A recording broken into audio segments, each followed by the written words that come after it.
Hello friend, ચાલો last લેક્ચરની અંદર આપણે ચુંબકીય ક્ષેત્રની અંદર પ્રવાહધરિત ગૂંચળું મૂકવામાં આવે તો એના પર લાગતા ટોર્કનું સૂત્ર ભણ્યા હતા. અને ટોર્કનું જે ફોર્મ્યુલા છે tau is equal two NIAB sin theta. Torque is equal to NIA, that is M, cross B. M is equal to NIA. તો આ ફોર્મ્યુલા ઉપરથી આજે આપણે થોડા પ્રોબ્લેમ છે એ સોલ્વ કરવા છે. ઓકે, તો થઈ જાવ તૈયાર, નોટ પેન કાઢી લ્યો. થોડાક ટેક્સ્ટબુકના પ્રોબ્લેમ્સ છે સોલ્વ કરવાના છે. તો ફર્સ્ટ પ્રોબ્લેમ આપણે જોઈએ. રકમ અહીંયા તમારી સામે સ્ક્રીન પર છે.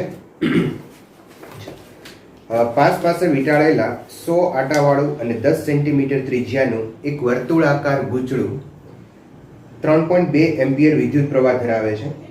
આ ગૂંચળાના કેન્દ્રમાં કેટલું ચુંબકીય ક્ષેત્ર છે એ મેળવવાનું છે. થોડા ડેટા છે આપણે નોટ કરી લઈએ. Textbook problem number 4.11.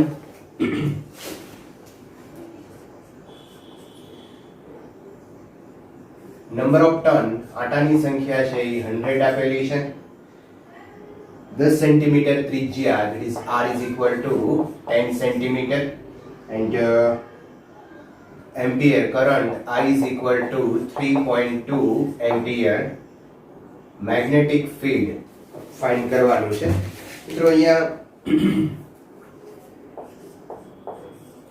ગૂંચળું છે એટલે કે રિંગ છે, અને રિંગનું જે કેન્દ્ર છે એના ઉપર આપણે મેગ્નેટિક ફિલ્ડ ફાઇન્ડ કરવું છે. રિંગના μ0 ni upon 2r, μ0 વેલ્યુ છે 4 pi into 10 to power minus 7, number of turn 100, current 3.2 into 2, r radius 10 converted into meter, 10 to power minus 2. ચલો અહીંયા આનો જે તમે હિસાબ કરશો એક અહીંયા છે પાઈ મલ્ટીપ્લાય 3.2. પાઈની જે વેલ્યુ છે ને એ 3.14 છે ને આની 3.2 છે, એટલે બંનેનો મલ્ટીપ્લાય કરો તો 3 into 3 લગભગ 9, અને આનો પોઈન્ટ પછીના ફિગર છે એટલે લગભગ આપણે 10 છે એ લઈ શકીએ. તો આનો તમે હિસાબ કરશો ને એટલે આન્સર આવશે 2 into 10 to power minus 3 ચુંબકીય ક્ષેત્ર છે એટલે ટેસ્લા. એક્ઝેક્ટલી કરવા માટે પાઈ મલ્ટીપ્લાય 3.2 ઇઝ ઇક્વલ ટુ 10 લઈ લેજો. ઓકે, નાઉ અનધર જે પ્રોબ્લેમ છે આની અંદર સેકન્ડ એ છે જે આ ગૂંચળું છે એની મેગ્નેટિક મોમેન્ટ ફાઇન્ડ કરવાની છે. તો મેગ્નેટિક મોમેન્ટ ફોર્મ્યુલા છે m is equal two NIA. Again number of turn છે 100, કરંટ 3.2, એન્ડ એની જગ્યાએ મૂકશું આપણે પાઈ r સ્ક્વેર. 100, 3.2, પાઈની વેલ્યુ છે 3.14 અને r ની વેલ્યુ છે 0.1 હોલ સ્ક્વેર. અહીંયા સેન્ટીમીટર છે એને કન્વર્ટ કરીએ તો 0.1 મીટર થાય. ઓકે, તો અહીંયા સીધું આપણે લખીએ 0.1 ઇન્ટુ સ્ક્વેર, 0.1 સ્ક્વેર. તો મેગ્નેટિક મોમેન્ટ અહીંયા તમે આનું કેલ્ક્યુલેશન કરશો તો magnetic moment almost 10 ampere metre square આવશે. બરાબર? ઓકે, હવે થર્ડ વન જે છે એની અંદર સેકન્ડની જે વસ્તુ છે એ સમજજો કે જે આ ગૂંચળું છે એની અંદર ચુંબકીય ક્ષેત્ર છે એ શરૂઆતમાં ગૂંચળાના સમતલ સાથે એક રેખસ્થ છે અને પછી 90 ડિગ્રીએ ભ્રમણ કરાવવામાં આવે છે. તો એના ઉપર આ બંને સ્થિતિમાં ટોર્ક છે એ કેટલું લાગે છે જોઈએ. પણ હું રકમ એક્ઝેક્ટલી વાંચું અહીંયા તો ગૂંચળાને શિરોલંબ સમતલમાં એવી રીતે રાખેલું છે કે જેથી તેના વ્યાસ સાથે એક રેખસ્થ એવી સમક્ષિતિજ અક્ષ પર મુક્ત રીતે ભ્રમણ કરી શકે. 2 ટેસ્લા જેટલું નિયમિત સમક્ષિતિજ ચુંબકીય ક્ષેત્ર એવી રીતે પ્રવર્તે છે કે જેથી શરૂઆતમાં ગૂંચળાની અક્ષ આ ક્ષેત્રની દિશામાં હોય અને ચુંબકીય ક્ષેત્રની અસર હેઠળ આ ગૂંચળું 90 ડિગ્રી જેટલું ભ્રમણ કરે તો ક્વેશ્ચન સી છે જો ગૂંચળા પ્રારંભિક અને અંતિમ સ્થિતિમાં તેના પર લાગતા ટોર્કના મૂલ્યો છે એ આપણે મેળવવાના છે.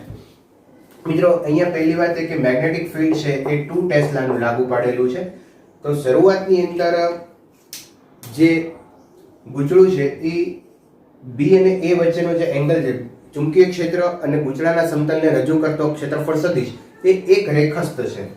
અહીંયા એક રેખસ્થ હોવાથી થીટા ઇઝ ઇક્વલ ટુ 0 લઈએ તો સિમ્પલી ટોર્ક 0 થઈ જાય. અહીંયા તમે થીટા ઇઝ ઇક્વલ ટુ 0 મૂકો તો ટોર્ક છે એ 0 થઈ જશે.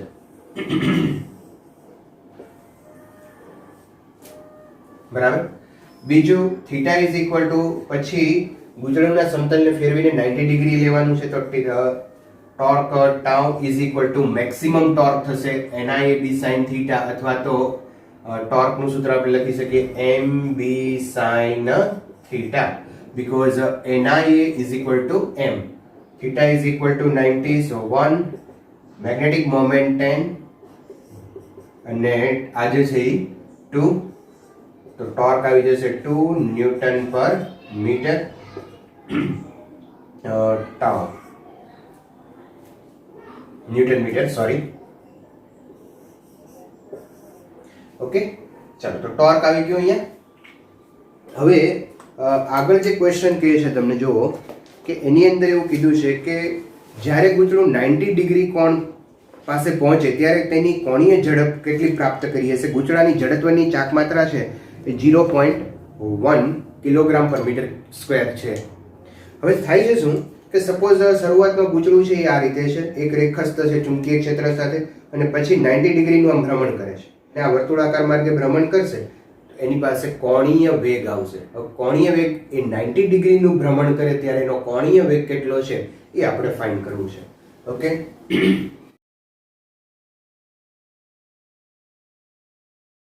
ઓકે તો અહીંયા આપણે થોડોક 11મા ધોરણના કન્સેપ્ટનો ઉપયોગ કરશું. tau is equal to I alpha જ્યાં I છે એ જડત્વની ચાકમાત્રા છે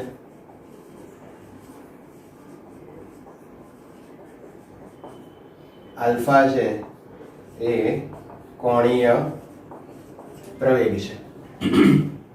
ઓકે ટોર્ક કે જે મેગ્નેટિક ફિલ્ડને કારણે લાગે છે અને મેગ્નેટિક ફિલ્ડને કારણે ટોર્ક છે આપણું formula NIAB sin theta.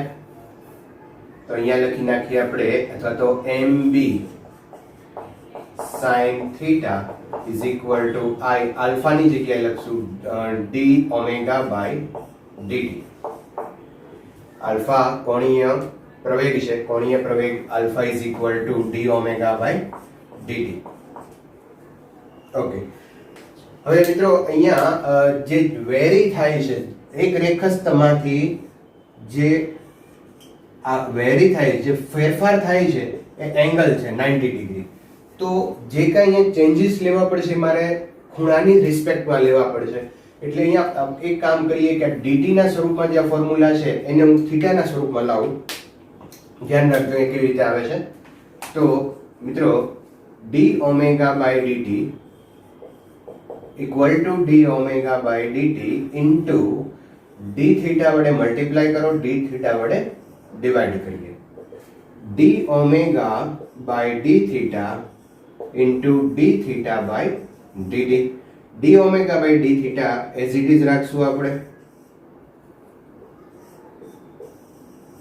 d theta by dt કોણીય સ્થાનાંતર છેદમાં સમયગાળો ધેટ ઇઝ ઓમેગા કોણીય વેગ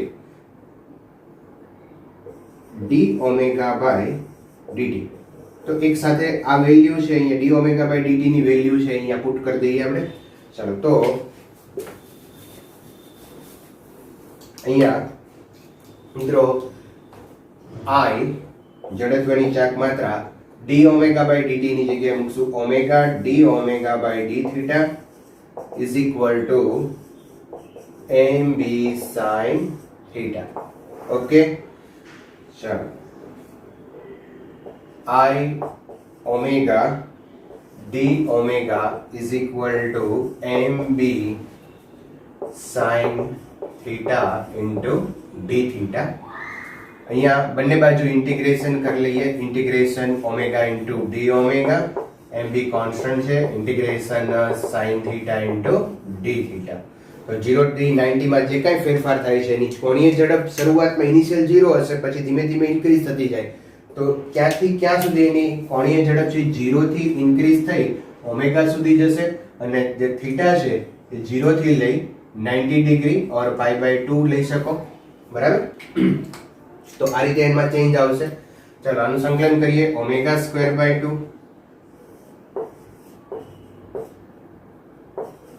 limit 0 to omega mb sin theta નું થઈ જશે minus cos theta 0 to π/2. here I omega square by 2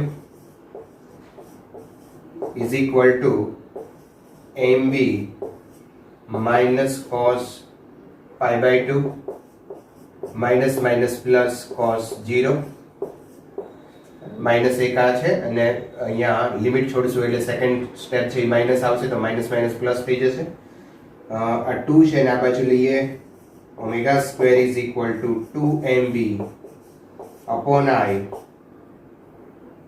અને અહીંયા cos π/2 that is 0 plus 1, આ થઈ જશે 2mb upon I is equal to omega square, then omega is equal to under root 2mb upon I.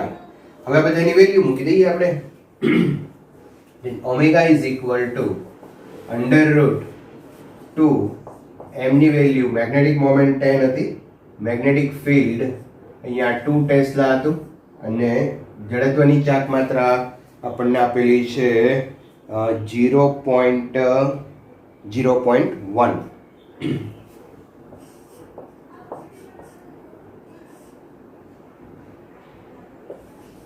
તો અહીંયા તમે આની value ઓમેગાની value અહીંયા તમે મેળવી શકો. આ થઈ જશે અહીંયા 100 ગુણ્યા 4 એટલે 400, 400 નું વર્ગમૂળ કરશો એટલે 20 રેડિયન પર સેકન્ડ. તો આ આપણો આન્સર છે. ઓકે, ચાલો તો નોટ કરી લો, પછી આગળ પ્રોબ્લેમ લઈએ. રીતે એક વર્તુળાકાર ગૂંચળું એક સંક્ષિપ્ત સમતલમાં રહેલું છે. એવું કોઈ નિયમિત ચુંબકીય ક્ષેત્ર ઉત્પન્ન કરી શકાય કે ગૂંચળું જાતે શિરોલંબ અક્ષને અનુલક્ષીને ભ્રમણ કરે? અચ્છા, અહીંયા થોડીક વસ્તુ સમજજો કે ધારો કે ગૂંચળાને શિરોલંબ અક્ષને અનુલક્ષીને ભ્રમણ કરાવવું હોય તો ટોર્ક છે એ શિરોલંબ અક્ષને અનુલક્ષીને લાગવું જોઈએ, તો ગૂંચળું છે એ ભ્રમણ કરે શિરોલંબ અક્ષને અનુલક્ષીને. સપોઝ અહીંયા આ ગૂંચળું છે, હું આના ઉપર ફોર્સ આ રીતે લગાડું છું. એક ફોર્સ અહીંયા લગાડો તમે. આ જે ડિસ્ટન્સ છે એને તમે સપોઝ આપણે r લઈએ.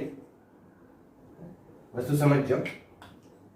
આ રીતે કોઈ ગૂંચળું છે, અહીંયાથી હું એના ઉપર બળ લગાડું છું પરપેન્ડિક્યુલર, અને આ જે અક્ષ છે આ શિરોલંબ અક્ષ છે, આ r છે, અને અહીંયા આપણે આમ ફોર્સ લગાડીએ છીએ. તો આ ગૂંચળું છે એની શિરોલંબ અક્ષને અનુલક્ષીને ભ્રમણ કરે. તો tau is equal to r cross f. આ r, આ f, that is tau, torque. Okay, હવે એની દિશા અને ટોર્કની દિશા હવે તમે સમજો કે ગૂંચળું છે એ શિરોલંબ અક્ષને અનુલક્ષીને ભ્રમણ કરે છે. યસ, હા. તો ટોર્કની દિશા કઈ હશે? તો કે r અને f થી બનતા સમતલને લંબ. આ r અને આ f થી બનતા સમતલને લંબ એટલે આમ. બરાબર? તો મારું પહેલી વાત કે જો કોઈ ગૂંચળાને શિરોલંબ અક્ષને અનુલક્ષીને તમારે ભ્રમણ કરાવવું હોય, સંક્ષિપ્ત સમતલમાં ગૂંચળું પડેલું છે, શિરોલંબ અક્ષને અનુલક્ષીને ભ્રમણ કરાવવું છે, તો ટોર્ક છે, પરિણામી ટોર્કની જે દિશા છે એ શિરોલંબ અક્ષને અનુલક્ષીને અથવા તો એની દિશામાં હોવી જોઈએ. પહેલી વાત આ જરૂરી ટોર્કની દિશા છે, તો હું એક નોટ કરી રાખું. ટોર્કની જરૂરી દિશા. તો ટોર્ક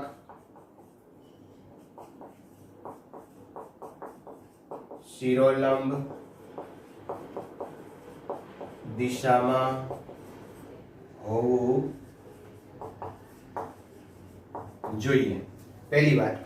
અચ્છા, હવે આ વસ્તુ તમે એક માઇન્ડમાં ક્લિયર રાખજો કે જો ગૂંચળાને શિરોલંબ અક્ષને મારે આમ શિરોલંબ અક્ષને અનુલક્ષીને ભ્રમણ કરાવવું હોય તો ટોર્કની દિશા છે એ શિરોલંબ અક્ષને અનુલક્ષીને હોવી જોઈએ. હવે અહીંયા ધારો કે આપણે એક સ્થિતિ જોઈએ કે ગૂંચળું છે એ આ રીતે પડેલું છે, બરાબર. આ ગૂંચળાનું આ શિરોલંબ અક્ષ છે અથવા તો એમને આ ગૂંચળાના સમતલને રજૂ કરતો ક્ષેત્રફળ સદિશ એ જે બહાર આવતો હશે અને અહીંયા હું કોઈ પણ એક રીતે ચુંબકીય ક્ષેત્ર બતાવું. સમજજો, કોઈ પણ રીતે હું ચુંબકીય ક્ષેત્ર લગાડું છું. આ રીતે મેગ્નેટિક ફિલ્ડ લગાવ્યું. ગૂંચળાના સમતલને રજૂ કરતો ક્ષેત્રફળ સદિશ આમ છે, મેગ્નેટિક ફિલ્ડ આમ છે, બરાબર. તો બંને પરપેન્ડિક્યુલર છે. એ અને બી વચ્ચેનો એંગલ એ અને બી વચ્ચેનો કોણ થીટા છે 90 છે. That is torque NIAB sin 90. તો ટોર્ક લાગશે NIAB જેટલું ટોર્ક લાગશે. ઓકે, હવે આ ટોર્કની દિશા કઈ હશે તો કે એ અને બી થી બનતા સમતલને લંબ હશે. તો આ એ છે, આ બી છે અને એનાથી બનતું સમતલ છે એને લંબ એટલે આમ હશે અથવા આમ હશે. આપણે અહીંયા a ક્રોસ b આ રીતે સમઘડી દિશા થઈ તો અહીંયા ટોર્ક આ દિશામાં હશે. પણ મહત્વનું સમજો કે ટોર્ક આમ આવ્યું. હવે આ દિશામાં ટોર્ક આવ્યું, ખરેખર આપણે ટોર્ક કઈ દિશામાં જરૂરી છે? શિરોલંબ દિશામાં. આમ હોય તો જ ગૂંચળું ભ્રમણ કરી શકે. અહીંયા તો ટોર્ક આ દિશામાં આવ્યું, તો આ દિશામાં ટોર્ક આવ્યું એટલે ગૂંચળું એને ભ્રમણ કરી શકશે નહીં, બરાબર. તો અહીંયા જરૂરી ટોર્ક છે એ શિરોલંબ દિશામાં હોવું જોઈએ. પણ મેગ્નેટિક ફિલ્ડ તમે કોઈ પણ રીતે રાખો. જો સમજો, મજાની વાત એ છે અહીંયા કે આ ક્ષેત્રફળ સદિશ છે, મેગ્નેટિક ફિલ્ડ આ છે. હવે આની બદલે હું મેગ્નેટિક ફિલ્ડ આમ કરી નાખું તો એ ટોર્ક છે એ આમ આવશે. મેગ્નેટિક ફિલ્ડ હું આ રીતે બતાવી દઉં તો ટોર્ક આમ આવશે. ટોર્ક ઓલવેઝ એ આ ગૂંચળું છે ને એના સમતલમાં જશે. ટોર્ક ગૂંચળાના સમતલમાં હશે. પણ જરૂરી ટોર્ક ક્યાં હોવું જોઈએ? શિરોલંબ દિશામાં હોવું જોઈએ. પણ અહીંયા ટોર્ક છે એ શિરોલંબ. કોઈ પણ રીતે મેગ્નેટિક ફિલ્ડ તમે મૂકશો. અચ્છા, તમને એમ થાય કે સર આમ મેગ્નેટિક ફિલ્ડ રાખ્યો તો કાંઈ ન થાય. એ અને બી વચ્ચેનો એંગલ જ 0 થઈ જાય. એ અને બી વચ્ચેનો એંગલ જ 0 થઈ જાય તો ટોર્ક જ ન લાગે. આમાં આમ છે તો અહીંયા તમે કોઈ પણ દિશામાં ગોઠવશો તો ટોર્ક હંમેશા ગૂંચળાના સમતલમાં આવશે. તો અહીંયા આપણે બીજી વાત લખીએ કે ચુંબકીય ક્ષેત્ર કોઈ પણ દિશામાં રાખતા પ્રોબ્લેમ શું થઈ ગયો? અહીંયા એ અને ટોર્કની દિશા બે સેમ થઈ ગઈ. એ એટલે ક્ષેત્રફળ સદિશ અને ટોર્ક એટલે જે શિરોલંબ દિશામાં છે બેની દિશા એક થઈ ગઈ. થીટા એનો 0 થઈ ગયો એટલે ગૂંચળું શિરોલંબ સમતલમાં ભ્રમણ કરશે નહીં. તો અહીંયા આપણે એક નોટ લખી રાખીએ કે ટોર્કની જરૂરી દિશા છે એ શિરોલંબ દિશામાં હોવી જોઈએ. પરંતુ ચુંબકીય ક્ષેત્ર કોઈ પણ દિશામાં રાખતા ટોર્ક ગૂંચળાના સમતલમાં જ રહે છે. માટે ગૂંચળું શિરોલંબ સમતલને અનુલક્ષીને ભ્રમણ કરશે નહીં. બરાબર છે?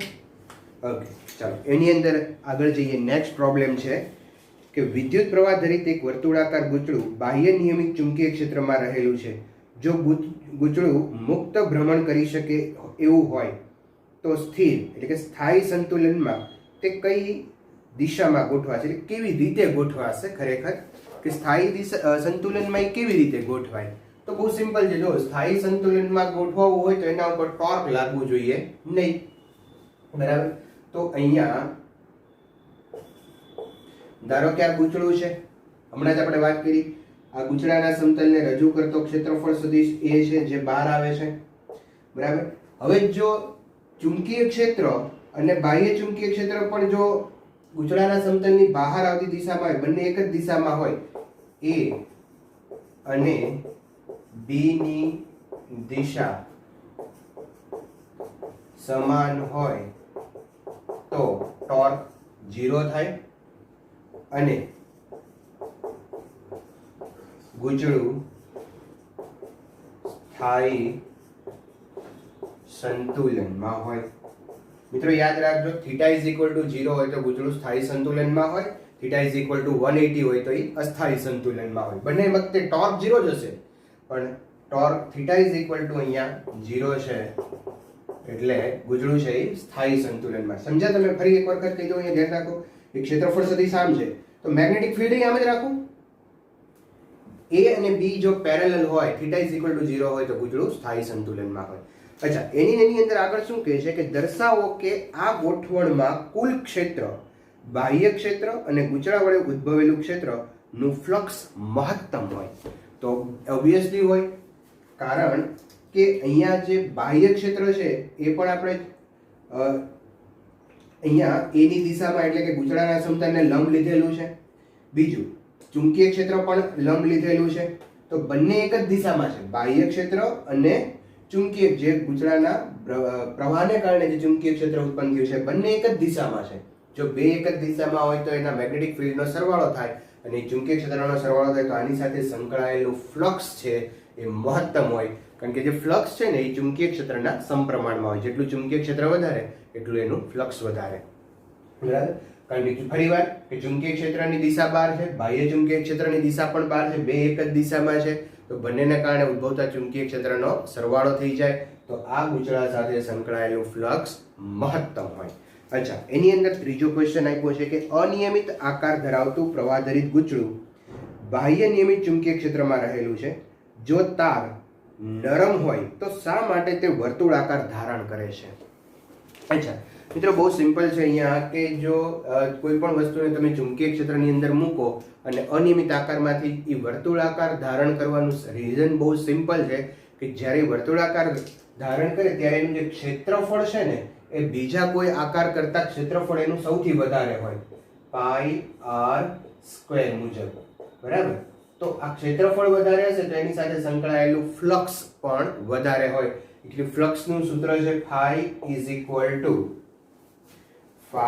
equal to AB cos theta.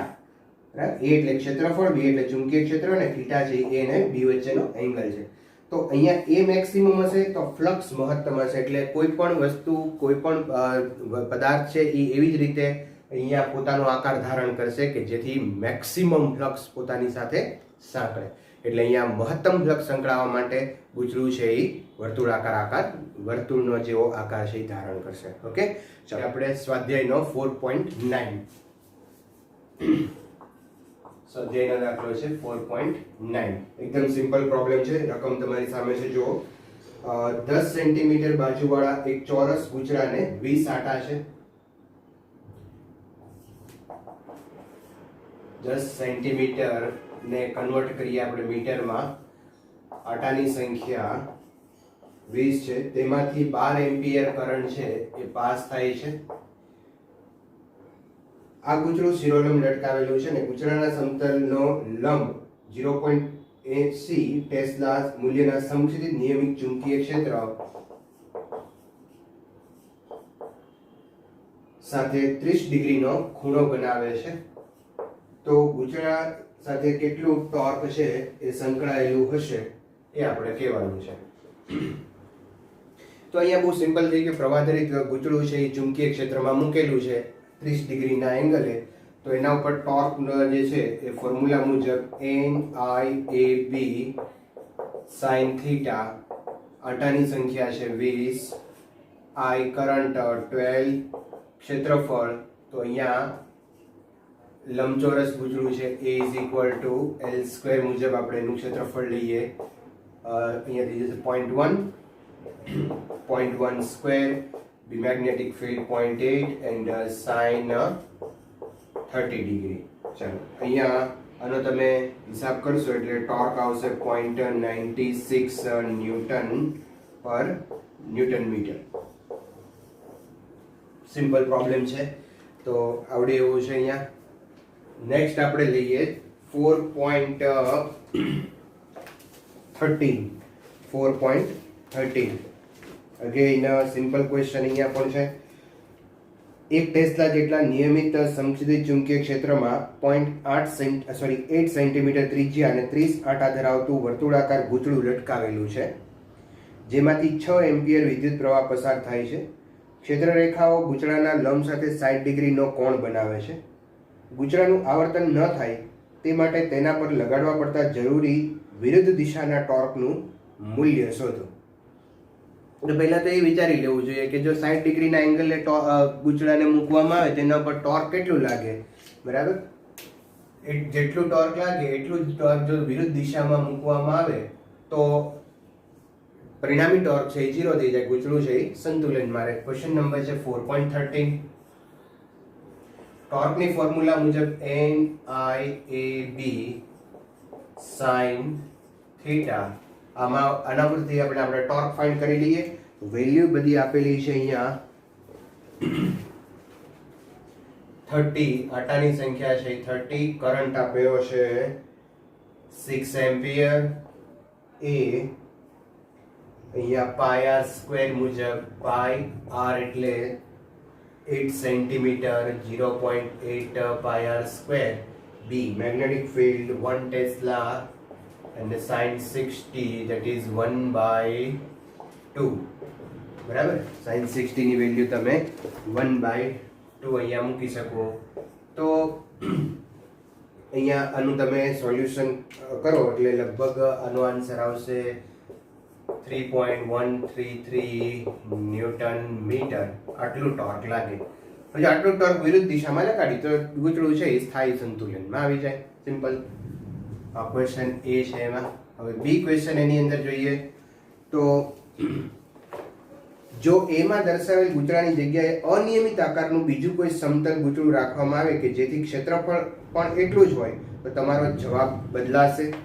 ના મિત્રો, અહીંયા કોઈ જવાબમાં ચેન્જ નહીં થાય, કારણ કે આપણે જે આ ફોર્મ્યુલા છે એની અંદર તમે જો ક્ષેત્રફળ નથી ચેન્જ થતું, આકાર બદલાય છે પણ ક્ષેત્રફળ ચેન્જ થતું નથી. એ કન્ડિશન આપી છે તો નથી ક્ષેત્રફળ ચેન્જ થતું, કરંટ, આટાની સંખ્યા, બી, એંગલ, કોઈ વસ્તુ જો ચેન્જ ન થતી હોય તો ઓબ્વિયસલી ટોર્ક છે એ બદલાશે નહીં. તો અહીંયા આપણે ના લખી શકીએ.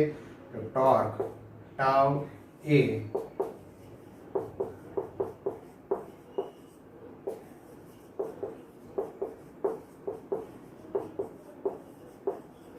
ટોર્ક છે એ આકાર ઉપર આધાર રાખતું નથી.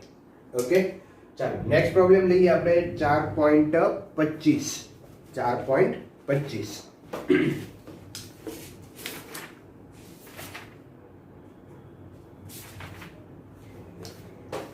એમાં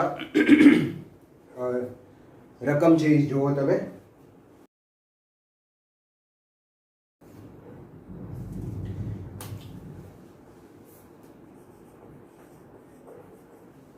ચાલો 4.25 ની અંદર 20 આંટા અને 10 સેન્ટીમીટર ત્રિજ્યા ધરાવતું એક વર્તુળાકાર ગૂંચળું તેના સમતલ 0.1 ટેસ્લાના નિયમિત ચુંબકીય ક્ષેત્રને લંબરૂપે રહે તે રીતે મૂકેલું છે. જો ગૂંચળું 5 એમ્પિયર વિદ્યુત પ્રવાહ વહેતો હોય તો ગૂંચળા પર ટોર્ક ગોતો. અહીંયા મિત્રો હું હવે સીધું કામ કરું છું. ટોર્ક ગોતવાનું ફોર્મ્યુલા છે tau is equal to NIAB sin theta. મિત્રો આટાની સંખ્યા 20 છે, કરંટ અહીંયા 5 એમ્પિયર છે, એ ક્ષેત્રફળની જગ્યાએ તમે પાઈ આર સ્ક્વેર મુજબ એનું ક્ષેત્રફળ લખી શકો, પાઈ આર એટલે 0.1 સ્ક્વેર, અને બી મેગ્નેટિક ફિલ્ડ છે 0.1. ને અહીંયા તમે જોઈ શકો કે થીટા ઇઝ ઇક્વલ ટુ કેટલું થશે એ વસ્તુ સમજો કે વર્તુળાકાર ગૂંચળું તેનું સમતલ નિયમિત ચુંબકીય ક્ષેત્રને લંબ રહે. બહુ મજાનો એક પ્રોબ્લેમ છે. વર્તુળાકાર ગૂંચળું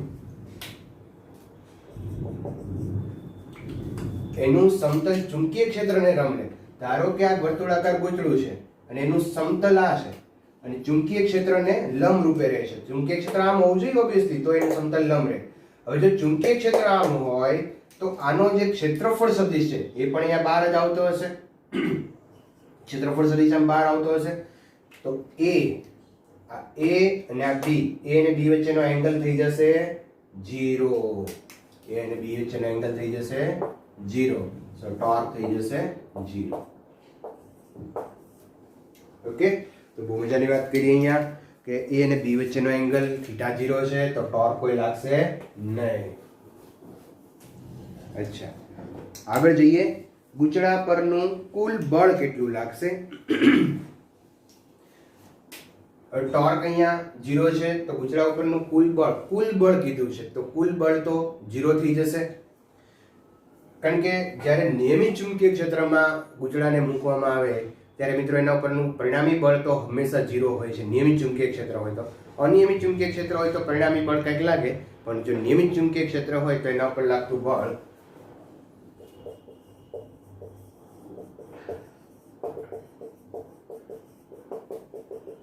જીરો હશે. અને આગળ તમને એવો પ્રશ્ન પૂછ્યો છે કે ગૂંચળાના ચુંબકીય ક્ષેત્રને કારણે ગૂંચળાના તારમાં દરેક ઇલેક્ટ્રોન પર લાગતું બળ. ઓકે, ચાલો, દરેક ઇલેક્ટ્રોન પર લાગતું બળ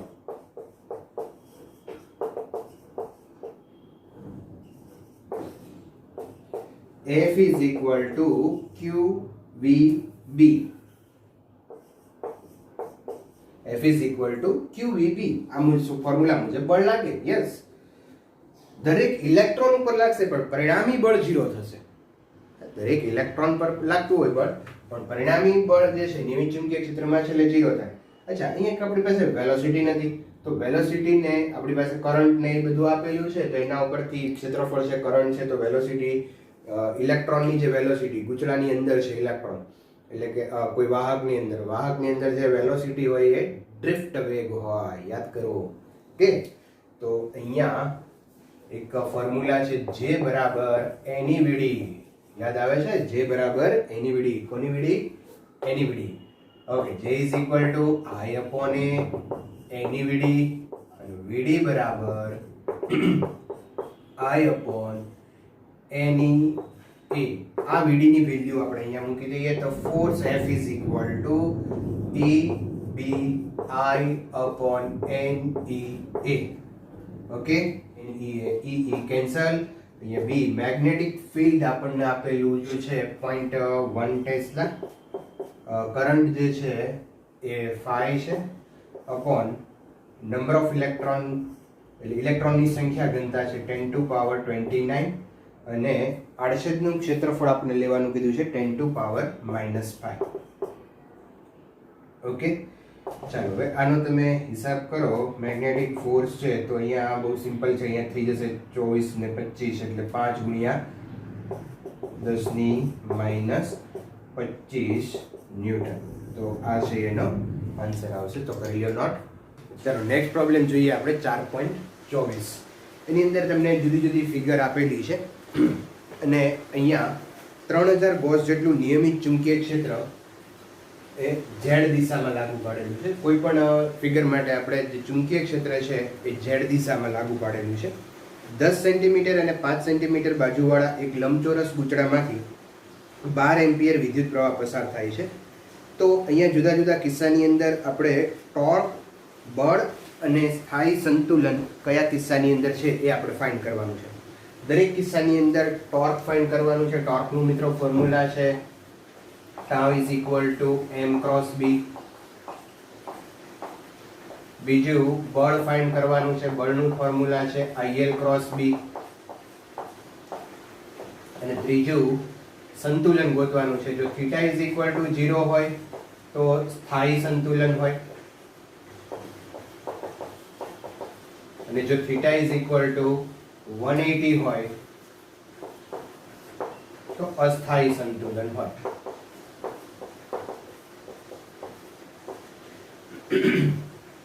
જ્યાં થીટા છે એ A અને B વચ્ચેનો અથવા તો M અને B વચ્ચેનો એંગલ છે.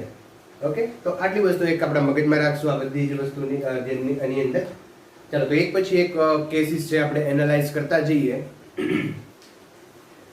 મિત્રો અહીંયા ફર્સ્ટ કેસની અંદર તમે જુઓ તો ચુંબકીય ક્ષેત્ર છે એ ઝેડ દિશાની અંદર છે અને આ જે ગૂંચળું છે એની અંદર કરંટ છે એ એન્ટી ક્લોકવાઇઝ વિષમઘડી દિશામાં કરંટ છે ફ્લો થાય છે. તો આ ગૂંચળા ઉપર કેટલું ટોર્ક લાગે એ આપણે ફાઇન્ડ કરવું છે. ટોર્કની ફોર્મ્યુલા મુજબ tau is equal to m cross b. Magnetic મોમેન્ટની દિશા કેવી રીતે નક્કી કરવી? તો મિત્રો યાદ રાખો, મેગ્નેટિક મોમેન્ટની દિશા જમણા હાથના સ્ક્રૂના નિયમ પરથી નક્કી થઈ જાય. m ની દિશા જમણા હાથના સ્ક્રૂના નિયમ પરથી નક્કી કરો. તો જમણા હાથનો જે સ્ક્રૂ છે ને અહીંયા સમતલને લંબ મૂકીએ. એન્ટી ક્લોકવાઇઝ છે તો એન્ટી ક્લોકવાઇઝ હોય તો એ સ્ક્રૂ છે એ સમતલમાંથી બહાર આવશે. તો મેગ્નેટિક મોમેન્ટની દિશા બહાર તરફ, અને બહાર એટલે કે ધન x દિશામાં હશે. x દિશાને રિપ્રેઝન્ટ કરતો એકમ સદિશ છે i કે. તો અહીંયા મેગ્નેટિક મોમેન્ટ માટે એની દિશા બહાર આવતી x દિશા છે i કેપ. મેગ્નેટિક મોમેન્ટ મેં અહીંયા કેલ્ક્યુલેટ કર્યું છે m is equal two ia. Current આપેલો છે આપણને 12 અને ક્ષેત્રફળ છે એ લંબાઈ ગુણ્યા પહોળાઈ અહીંયા કરીએ તો 0.1 ઇન્ટુ 0.05 સેન્ટીમીટરમાંથી મીટરમાં કન્વર્ટ કરેલા છે. મેગ્નેટિક મોમેન્ટ થઈ જશે 0.06 i કેપ ક્રોસ. મહત્વનું મિત્રો અહીંયા દિશા છે, બરાબર. કેલ્ક્યુલેશન તો તમને બહુ સિમ્પલ છે. મેગ્નેટિક ફિલ્ડ, તો મેગ્નેટિક ફિલ્ડ 3000 ગોસ આપેલું છે. ગોસમાંથી આપણે ટેસ્લામાં જવું હોય તો 10 ટુ પાવર માઇનસ 4 ટેસ્લા એટલે 0.3 ટેસ્લા અહીંયા થઈ જશે. તો 0.3 અને મેગ્નેટિક ફિલ્ડની ડાયરેક્શન છે z k કે. ઓકે, ચાલો હવે આ બંનેનો આપણે મલ્ટીપ્લાય કરીએ તો 36 18 અહીંયા થઈ જશે 0.00 અહીંયા 18 એટલે 0.018 I ક્રોસ k. મિત્રો I ક્રોસ k I તમને ખબર હોવી જોઈએ, 11th માં ભણી ગયા. I j k, I cross k that is minus j.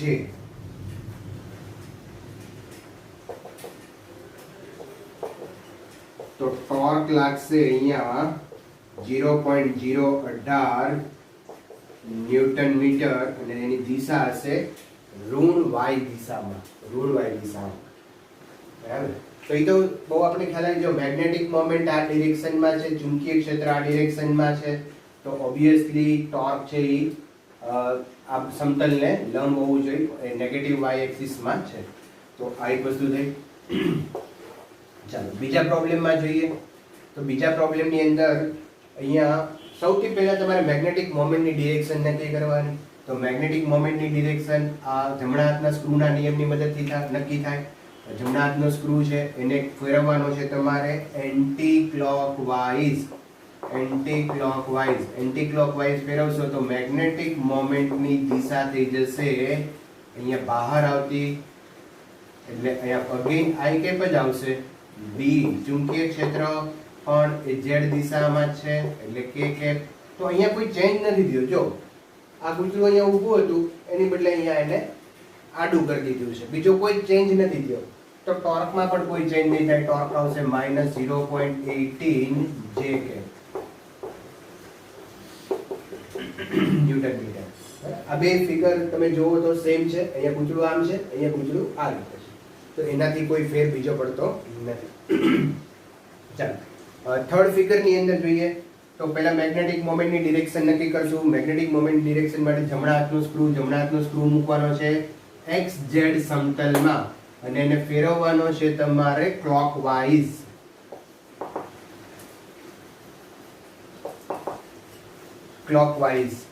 આ સમતલ છે એ આમ છે, XZ સમતલ છે અને એને સ્ક્રૂને આપણે આમ ફેરવશું ક્લોકવાઇઝ એટલે આ ડિરેક્શનમાં આવશે.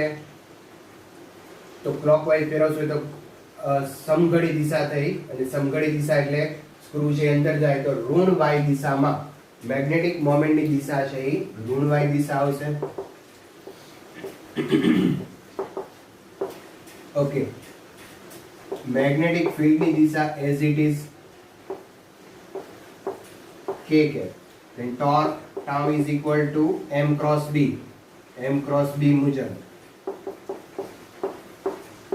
ચાલો, મેગ્નેટિક મોમેન્ટ અહીંયા છે 0.06 માઇનસ 0.06 j કે ક્રોસ મેગ્નેટિક ફિલ્ડ છે 0.3 ટેસ્લા અને k કે.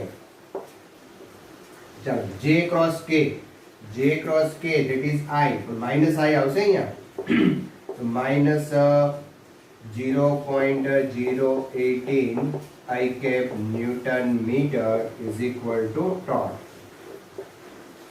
અચ્છા મિત્રો, અહીંયા સાથે સાથે એક ફોર્સની પણ આપણે વાત કરતા જઈએ.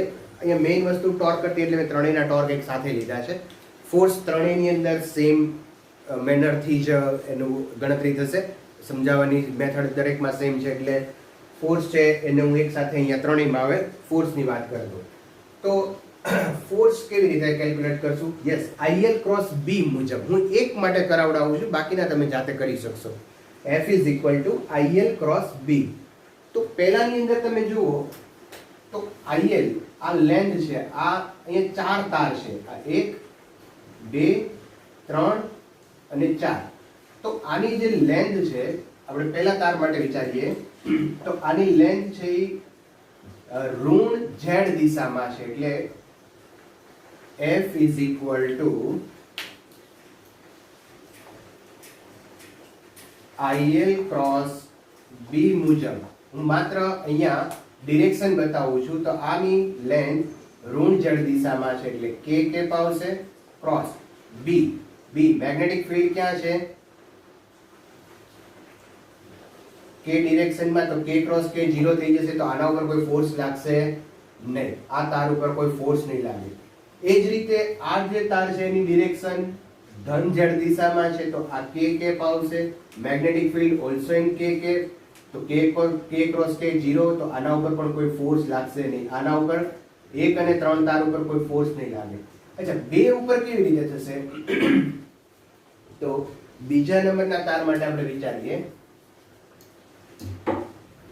તો એની લેન્થ ક્યાં આવશે? IL કરંટ એલિમેન્ટની જે કરંટ પ્રવાહખંડ છે એ આ દિશામાં છે. આ દિશા એટલે ઋણ y દિશા. ઋણ y દિશા એટલે મિત્રો માઇનસ j કેપ, અને મેગ્નેટિક ફિલ્ડ છે k cap, j cross k I cap, તો I કેપ થશે. હવે અહીંયા આના ઉપર ફોર્સ કઈ દિશામાં લાગશે? I કેપ એટલે કે અહીંયા માઇનસ I કેપ એટલે અંદર તરફ લાગશે. આના ઉપર ફોર્સ માઇનસ I કેપ અંદર તરફ લાગશે. આના ઉપર ફોર્સ ક્યાં લાગશે? આ પ્રવાહની દિશા જ ઉલટાઈ ગઈ ખાલી, તો બહાર તરફ લાગશે. તો આના ઉપર અંદર તરફ લાગશે, આના ઉપર બહાર તરફ લાગશે, તો નેટ ફોર્સ થઈ જશે 0. જેટલો ફોર્સ આના ઉપર અંદર તરફ લાગશે એટલો જ ફોર્સ આના ઉપર બહાર તરફ લાગશે, તો નેટ ફોર્સ કેટલો થઈ જશે? 0. તો પરિણામી બળ આના ઉપર 0 થશે. મિત્રો એવી જ રીતે આ બે તો સેમ જ છે, તો પરિણામી બળ આમાં પણ 0 થાય. અહીંયા તમે વિચારો તો અહીંયા પણ પરિણામી બળ 0 જ થશે. પરિણામી બળ લેવા માટે તમારે F is equal to IL cross B ફોર્મ્યુલાનો યુઝ કરવાનો. તો આ 3 ફિગર થઈ ગઈ. હવે નેક્સ્ટ 3 જે બાકી છે એ ફિગર ઉપર જોઈએ. આટલું પહેલા નોટ કરી લ્યો. નેક્સ્ટ ફિગર આપણે જોઈએ તો અહીંયા મેગ્નેટિક ફિલ્ડ z ડિરેક્શનમાં છે અને ગૂંચળું જે છે એ xz સમતલમાં છે, પણ એ ગૂંચળું y અક્ષ સાથે 30 ડિગ્રીનો ખૂણો બનાવે છે. પહેલી વાત આ સમજીએ આપણે. મિત્રો અહીંયા હું થોડી દિશાઓ જે છે ત્રણે પરપેન્ડિક્યુલર છે, પણ એમાં થોડો ચેન્જ એ કરીએ કે ધારો કે અહીંયા આ y એક્સિસ છે, આ x એક્સિસ છે, તો આ ડિરેક્શન છે એ z એક્સિસ ની થઈ, બરાબર.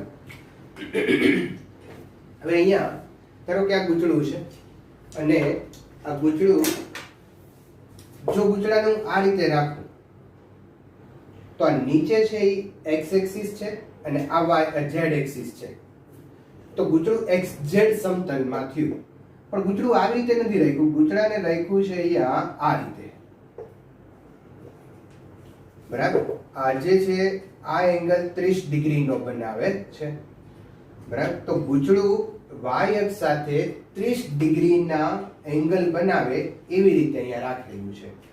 સમજો, અહીંયા ગૂંચળું છે એ 30 ડિગ્રીનો એંગલ બનાવે એવી રીતે રાખ્યું છે.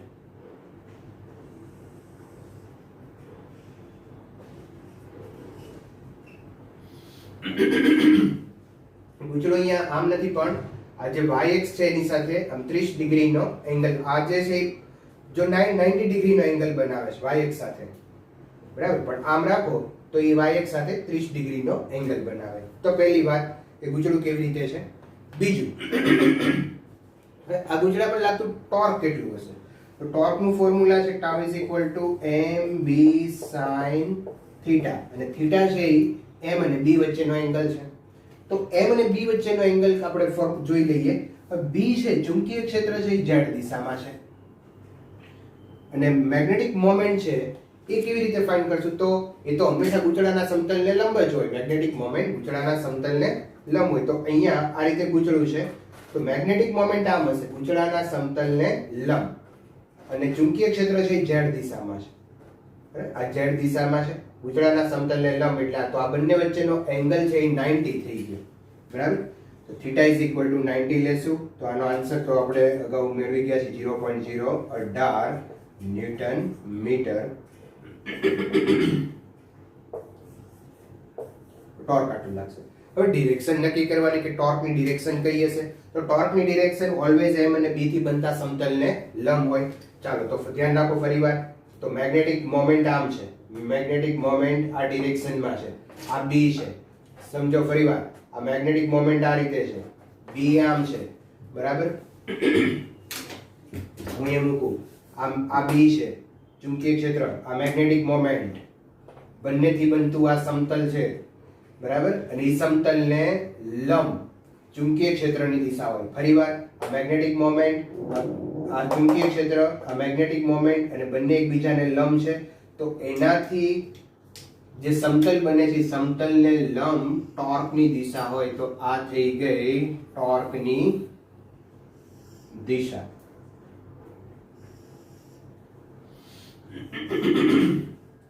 હવે એનો x અક્ષ સાથેનો ખૂણો માપવાનો છે. મિત્રો સિમ્પલ છે. અહીંયા જો આ એંગલ કેટલો થઈ જશે 60, તો આ એંગલ પણ 60. આટલો એંગલ છે એ 180 હશે, બરાબર. અને એ 180 માં આ હું એડ કરી દઉં 60, તો ટોટલ થઈ જશે અહીંયા 240 ડિગ્રી x અક્ષ સાથે, 240 ડિગ્રી x અક્ષ સાથે. તો એક બહુ મજાનો પ્રોબ્લેમ હતો આ. અહીંયા ધ્યાન રાખજો. જો કઈ પ્રોબ્લેમ હોય તો ફરી એક વખત વિડીયો રિવાઇન્ડ કરી અને જોઈ શકો, બરાબર. ચાલો એની પછી જઈએ આપણે ફિગર E, બરાબર. હવે આની અંદર જો મેગ્નેટિક ફિલ્ડ અગેન મિત્રો z દિશામાં છે, બરાબર. અને સમતલ ક્યાં આપ્યું છે? xy સમતલ છે. સમતલ ક્યાં છે? અહીંયા xy દિશામાં આમ છે, બરાબર. તો એનો જે મેગ્નેટિક મોમેન્ટ જે છે એ ક્યાં આવશે? z દિશામાં આવશે. મેગ્નેટિક મોમેન્ટ ક્યાં આવશે મિત્રો? z દિશામાં આવશે, બરાબર. આની મેગ્નેટિક મોમેન્ટ z દિશામાં હશે. તો torque tau is equal to m cross b ઉપરથી મેગ્નેટિક મોમેન્ટ જે છે એ z દિશામાં છે એટલે k. મેગ્નેટિક ફિલ્ડ પણ z દિશામાં છે k, બરાબર. તો અહીંયા ટોર્ક થઈ જશે 0, k cross k 0. તો કોઈ ટોર્ક નહીં લાગે. પણ થીટા કેટલો છે? બંને વચ્ચેનો થીટા ઇઝ ઇક્વલ ટુ 0 છે. હવે જો થીટા 0 હોય તો આ સ્થાયી સંતુલનમાં કહેવાય. થીટા 0 હોય તો આ કયા કહેવાય? સ્થાયી સંતુલનમાં. હવે એ જ રીતે તમે અહીંયા જુઓ, મેગ્નેટિક મોમેન્ટ આ કઈ દિશા થઈ? અહીંયા સમઘડી દિશા થશે. તો મેગ્નેટિક મોમેન્ટ અહીંયા આની કરતા વિરુદ્ધ દિશામાં આવી જશે. મેગ્નેટિક મોમેન્ટ વહી જશે અધો દિશામાં. ચુંબકીય ક્ષેત્ર છે B ઉધ્વ દિશામાં, બરાબર. તો આ બંને વચ્ચેનો થીટા છે 180 ડિગ્રી થઈ જશે. તો ટોર્ક તો અગેન 0 થઈ જશે, બરાબર. m અને b વચ્ચેનો